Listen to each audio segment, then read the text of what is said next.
بسم اللہ الرحمن الرحیم۔ السلام علیکم۔ لبنان میں نئے سرے سے بتوں کی پوجا شروع ہو گئی تھی۔ اللہ کی طرف سے ہدایت آ جانے کے بعد وہ پھر سے خباستوں پر اتر آئے تھے۔ ان حالات میں بعلبکہ شہر میں بنی اسرائیل کا ایک ایسا گروہ ظاہر ہوا جنہوں نے ایک بت ایجاد کیا، اس کا نام بال رکھا۔ اسی کے نام پر شہر کا نام بال ہے۔ اللہ تعالیٰ نے ان کی طرف معزز پیغمبر الیاس علیہ السلام کو مبعوث فرمایا۔ آپ کا سلسلہ نسب یوں ہے: الیاس بن یاسین بن فنہاس بن ایزار بن ہارون علیہ السلام۔ اللہ تعالیٰ سورۃ الصافات میں ان کا تذکرہ یوں فرماتے ہیں: اور بے شک الیاس بھی پیغمبروں میں سے تھے، جبکہ انہوں نے اپنی قوم سے فرمایا کہ تم اللہ سے نہیں ڈرتے، کیا تم بال نامی بت کو پکارتے ہو اور سب سے بہتر خالق کو چھوڑ دیتے ہو،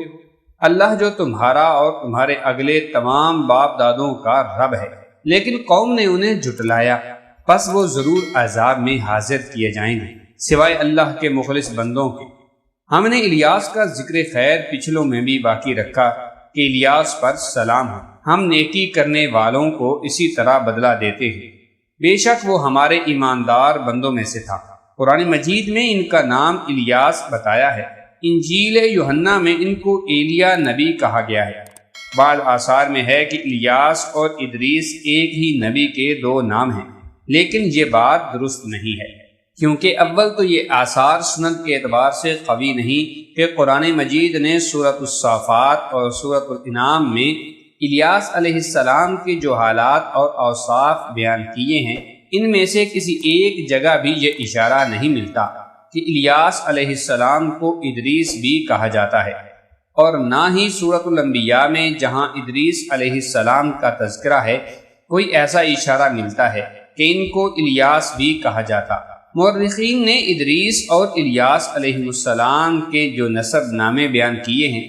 ان سے پتہ چلتا ہے کہ ان دونوں نبیوں کے درمیان صدیوں کا فاصلہ ہے، لہٰذا اگر یہ ایک ہی نبی کے دو نام ہوتے تو قرآن مجید ضرور اس کی طرف اشارہ کرتا، اور مورخین بھی اس کی کوئی وجہ بیان کرتے۔ مفسرین اور مورخین کا اتفاق ہے کہ الیاس علیہ السلام شام کے باشندوں کی ہدایت کے لیے بھیجے گئے تھے، اور مشہور شہر بعلبکہ ان کی رسالت و تبلیغ کا مرکز تھا۔ الیاس علیہ السلام کی قوم مشہور بت بال کی پرستار تھی اور توحید سے بیزار اور شرک و کفر میں مبتلا تھی۔ اللہ کے برگزیدہ رسول الیاس علیہ السلام نے ان کو سمجھایا اور راہ ہدایت انہیں دکھائی، اور بت پرستی کے خلاف انہیں واضح و نصیحت کی اور خالص توحید کی جانب انہیں بلایا۔ کتب تفاسیر میں ہے کہ بال نامی بت سونے کا تھا اور اس کا قد 20 گز تھا، اور اس کے 4 منہ تھے، اور اس کی خدمت پر 400 خادم مقرر تھے۔ الیاس علیہ السلام کے زمانے میں یمن اور شام کا محبوب دیوتا یہی بت تھا، اور بعض مورخین کا خیال ہے کہ حجاز کا مشہور بت ہبل بھی یہی بال تھا۔ سورۃ الانعام میں الیاس علیہ السلام کا جن آیات کے اندر ذکر آیا ہے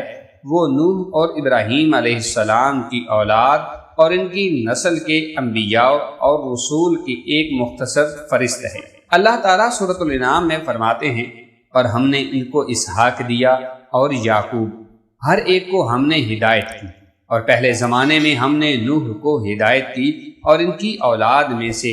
داؤد اور سلیمان کو، اور ایوب اور یوسف کو، اور موسیٰ اور ہارون کو، اور اسی طرح ہم نیک کام کرنے والوں کو جزا دیا کرتے ہیں، اور نیز زکریا اور یحییٰ کو، اور عیسیٰ اور الیاس کو، سب نیک لوگوں میں سے تھے، اور نیز اسماعیل اور الیسع کو، اور یونس کو، اور لوط کو، اور ان میں سے ہر ایک کو تمام جہان والوں پر ہم نے فضیلت دی۔ الیاس علیہ السلام اور ان کی قوم کا واقعہ اگرچہ قرآن میں بہت مختصر ہے،